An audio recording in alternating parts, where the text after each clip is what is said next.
भिलाई के वैशाली नगर थाना पुलिस ने चोरी की घटना को कुछ ही घंटों में सुलझा दिया और चोर को गिरफ्तार कर लिया। आरोपी का नाम चंदन सिंह मंगेड़ा उर्फ चंदू डॉन है, जो पहले से ही अपराधी रह चुका है। आपको बता दूं, ये पूरा मामला 4 अगस्त का है, जब पीड़ित झनकार ढाली 10 से 11 बजे के करीब हनुमान मंदिर के पास खड़ा था। तभी चंदू डॉन बाइक से आया और पैसों के लेन देन को लेकर झगड़ने लगा।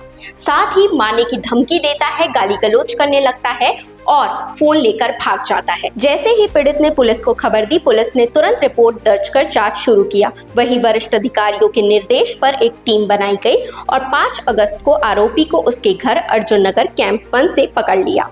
पूछताछ में आरोपी ने जुर्म कबूल कर लिया है। केवल इतना ही नहीं, उसके खिलाफ वैशाली थाना में 4 केस दर्ज है और छावनी थाना में 7 केस दर्ज है। इसलिए उसे पुलिस ने गुंडा सूची में शामिल किया है। अब उसके खिलाफ बाउंड ओवर की राशि जब्त करने की कार्रवाई भी की जा रही है। इस खबर पर आपका क्या कहना है, कमेंट करके जरूर बताइएगा और ऐसे ही खबरों के लिए सीजी भास्कर के साथ जुड़े रहें।